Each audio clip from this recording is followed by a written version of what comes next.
The rescue team found his helmet still clipped to the fixed line, 40 meters above where his body had come to rest on the southeast ridge, and for a moment none of them could make sense of what they were seeing.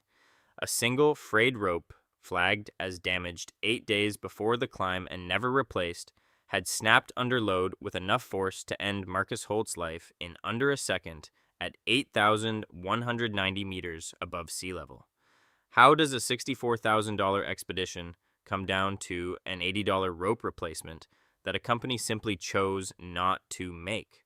When Dawa Norbu reached the site at just after 2 in the afternoon, the helmet was still clipped to the fixed line. The body was 40 meters below it. That single detail would stay with him longer than anything else from his 22 years guiding on Everest. Not the altitude, not the cold, not the silence, but the image of a helmet hanging there undamaged and intact, while the man who had been wearing it lay broken on the ice below. To understand how Marcus Holt ended up on that slope on the morning of May 11th, 2019, you have to go back to the week before, when every warning that mattered was already being set aside. Marcus was 38 years old and worked as a regional sales director for a logistics firm in Denver, Colorado. He had summited Kilimanjaro in 2016 and Island Peak the year after. He had trained hard, spent $64,000 on this expedition through a mid-tier Nepali guiding company called Apex Summit Services, and told his wife he would be home by the 14th. He had a work presentation on the 15th he was not going to miss. At base camp, the other climbers remembered Marcus as the loudest person in the mess tent in the best way possible. Always the first to laugh at 5 in the morning when the cold made everyone else quiet and pale. A fellow client, Dana Okafor, recalled him at the pre-summit briefing the night before. He was already talking about what beer he was going to drink at the airport. He wasn't nervous at all. He genuinely didn't think anything could go wrong. The fixed lines on the southeast ridge above Camp 3 had been in place since late April. Apex Summit Services had not replaced a single section that season. An equipment log later obtained by investigators showed that one of their lead guides, Rajan Thapa, had flagged a 40-centimeter section of rope near a rock anchor at approximately 8,200 meters, as showing signs of core damage and surface degradation. That report was dated May 3rd. The line was not replaced. An operations director in Kathmandu reviewed the flag and signed off on the rope as still usable, with a note reading, "Monitor only." The required follow-up inspection, due within 48 hours under Apex's own internal rules, was never scheduled. Marcus did not know this. None of the clients did. On the morning of May 11th, the team left Camp 3 at 2 a.m. The temperature was minus 31 Celsius. The wind was 12 kilometers per hour at departure, forecast to rise through the afternoon.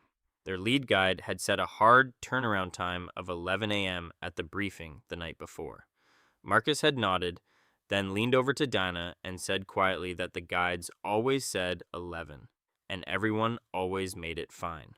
By 5:30, they were moving through the yellow band at 8,000 meters.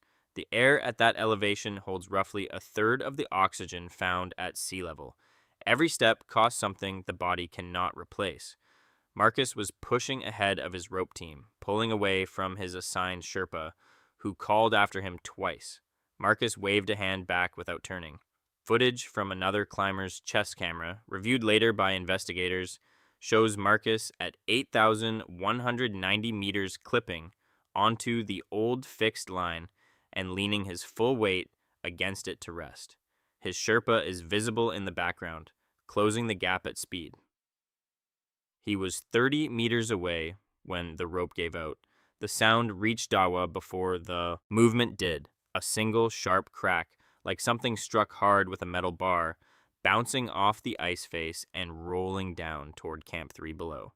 Then, the space where Marcus had been standing was empty, and the frayed rope end was swinging loose in the wind, and Dawa was already moving toward the anchor before he understood what he was running toward. He looked over the edge of the ridge. The southeast face drops at roughly 60 degrees below that section. There's no ledge, no flat ground, nothing to stop a falling body until the angle eases nearly 500 meters lower. Far below, against the gray pre-dawn ice, there was a dark shape that had not been there before. Dawa keyed his radio at 5:47 a.m. Base camp, this is Dawa. Client down. 8190 meters. Rope failure. He has fallen. No movement visible. The base camp coordinator asked him to repeat the message. Dawa repeated it word for word. A long silence followed on the line before the coordinator said he was calling it in. The three other clients had stopped 30 meters back on the rope. Dana Okafor later told investigators she heard the crack and grabbed the fixed line on instinct before her brain had processed what happened. My body moved before I understood, she said. I was already holding on before I heard shouting. What no one on the slope knew yet was that Marcus had not simply fallen. The rope had failed at the exact point Rajan had flagged 8 days earlier. Freeze-thaw cycling and friction against the rock anchor had destroyed the rope's core integrity, while the outer sheath remained intact, invisible to any inspection that did not cut the line open. When Marcus leaned his 87 kilograms against it, the rope snapped with a recoil velocity that investigators would later estimate at over 90 kilometers per hour. The metal carabiner on his harness held perfectly. The rest of what happened was determined by physics, angle, and the specific position Marcus had been standing in when the tension released. Dawa began descending toward the shape below. The ice was hard and the light was still thin and gray, and his crampons bit clean with each step. He was moving fast for the altitude, spending energy reserves he would need later, and he did not slow down. It took him 22 minutes to reach the body. He stopped 6 meters away and did not move closer for nearly a minute. A second Sherpa, Pemba Lakpa, reached him 11 minutes later. Pemba had been ascending from Camp 3 with the second rope team when the radio call came through. He later told investigators, Dawa was standing completely still. I have guided with Dawa for 9 years. I have never seen him stand still on a mountain like that. I knew before I reached him. At base camp, the operations coordinator had reached Apex's Kathmandu office by phone. The weather was clear. A helicopter could potentially access the lower slopes by mid-morning. But at 8,190 meters, no helicopter in the world can hover long enough to extract a body, and a ground recovery team ascending from Camp 2 would need at minimum 4 hours under good conditions. The wind that had been sitting at 12 kilometers per hour at departure was now reading 19 and climbing steadily. Dana Okafor and the two remaining clients were still unmoving on the line above. Their Sherpa was asking them to make a decision, summit or descend. Dana unclipped and went down without speaking. The other two continued upward. They reached the summit at 9:53 a.m. and do not discuss it publicly. Captain Sushil Rai of Himalayan Air Rescue made his first approach at 9:41 in the morning. He brought the aircraft within 200 meters of the lower Lhotse face before a wind gust pushed him off course and he had to bank hard and circle back. The second approach brought him close enough that rotor wash was lifting loose snow off the ice in visible sheets before a gust from the northwest caught the tail and forced him to pull off again. His third attempt came at 10:09. The wind at altitude was sitting at 31 kilometers per hour. He aborted and radioed base camp. Extraction directly from the face was not possible. On the slope, Dawa had not moved from the site. He had been there for over 3 hours.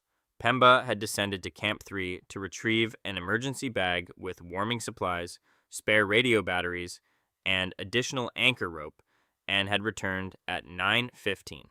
Together, they worked to secure the position, not because any medical intervention remained possible, but because the mountain had a history of carrying bodies further down the face when wind conditions shifted, and the Holt family had already been contacted. Bikash, coordinating from base camp, had reached Marcus's wife at 7:40 a.m. Denver time. The call lasted 4 minutes. He told her there had been an accident. He told her a team was on the mountain. He told her he would call again as soon as he had more information. He did not tell her what Dawa had described in the first radio transmission. A 4-person ground recovery team had begun ascending from Camp 2 at 8 a.m. They were carrying a sked stretcher, technical anchoring equipment, and a field medical kit. The team was led by Callum Reid, a Scottish mountaineer working seasonally for a rescue coordination organization based in Kathmandu. He reached Dawa's position at 12:51 p.m. after nearly 5 hours of climbing. He later gave a formal statement to the Sagarmatha Pollution Control Committee. Dawa had been there with Marcus the entire time. That section of ridge was becoming dangerous with the wind rising. He didn't have to stay. He stayed anyway. The extraction took 2 hours and 40 minutes. Callum's team rigged a series of ice anchors and used a controlled lowering system to bring the stretcher down the steepest section of the face toward an elevation where helicopter extraction was feasible at 1:15 p.m. The wind reached 44 kilometers per hour and one anchor pulled under load and had to be reset while the team held position. A section of the final descent required Dawa to rappel alongside the stretcher on a separate line, moving in silence. At Camp 2, the weather offered a brief window late in the afternoon. The wind dropped at 3:50 p.m. Captain Rai staged a 4th attempt and managed to hold position long enough for a long line extraction to be completed. The stretcher was airborne at 4:07 p.m. and landed at base camp 12 minutes later. The Apex Summit Services operations manager was waiting on the ground. So were 2 company guides, a base camp doctor, and a representative from the Sagarmatha National Park Authority who had driven out from Namche Bazaar that morning after monitoring radio traffic. The base camp doctor confirmed what the recovery team had already reported. The Park Authority representative had a copy of Rajan Thapa's May 3rd equipment flag report in his hand. He had obtained it from the operations tent before the helicopter landed. The next 12 hours would determine how this death was classified and who would answer for it. The medical examiner's report, filed through the Nepal Health Research Council 9 days after the incident, listed the primary cause of death as fatal traumatic injury resulting from high-velocity mechanical force consistent with rope recoil and subsequent impact during a fall of approximately 40 vertical meters on a 60-degree ice face. Contributing factors included physiological impairment from sustained exposure above 8,000 meters, equipment failure, and blunt force trauma sustained during descent. Time of death was estimated between 5:40 and 5:55 a.m. on May 11, 2019. Marcus Holt was 38 years old. The official investigation, conducted jointly by the Nepal Tourism Ministry and Sagarmatha National Park Authority, concluded 11 weeks later. The rope section at 8,190 meters had failed due to advanced degradation consistent with extended field use, repeated freeze-thaw cycling, and friction wear at the rock anchor point. The line had been in continuous use since April 17th, 24 days without replacement. Industry standards for high-traffic fixed lines at that elevation recommend replacement every 10 to 14 days during peak season. Then came the detail that made the report impossible to set aside. Rajan Thapa's equipment log from May 3rd had been reviewed, initialed, and overridden by Apex Summit Services Kathmandu Operations Director. The director had signed off on the line as still usable and noted monitor only. The follow-up inspection, required by Apex's own internal protocols within 48 hours of any equipment flag, was never carried out. When investigators pulled Apex's complete maintenance records for the 2019 season, they found the company had not replaced a single fixed line section above Camp 3 at any point that year. The cost of replacing the damaged 40-centimeter section, new rope, labor, and 2 hours of a Sherpa's time was later estimated at approximately $80. Marcus Holt had paid $64,000 to be on that mountain.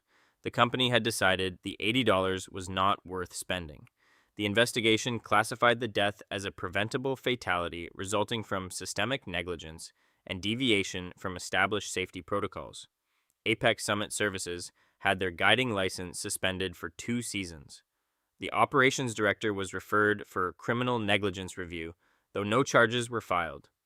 New permit conditions introduced the following year required all commercial expedition operators above 7,000 meters to submit fixed-line inspection logs to park authorities on a 5-day cycle.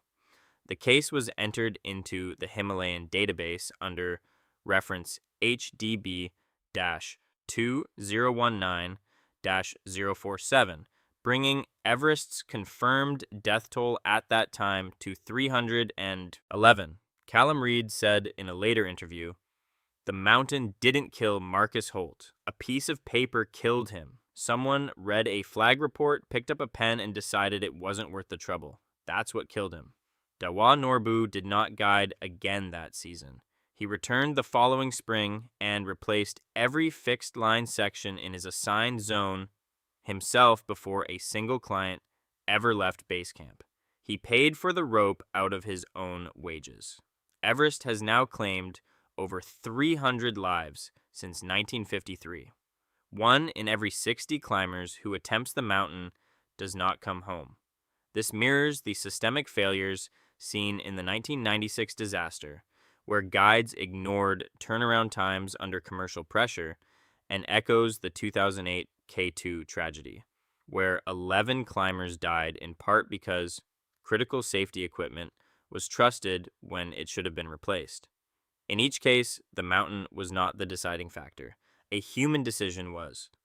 Marcus Holt did not die because Everest is dangerous. He died because someone read a report that said a rope was failing, signed their name next to the word monitor, and moved on to the next item on their desk. His helmet is still up there somewhere on the southeast ridge, clipped to a line that held when the one next to it did not. That is what the word decapitated means on this mountain. Not a dramatic accident. Not bad luck. A known danger documented in writing and left in place because fixing it would have cost less than a round of drinks at base camp.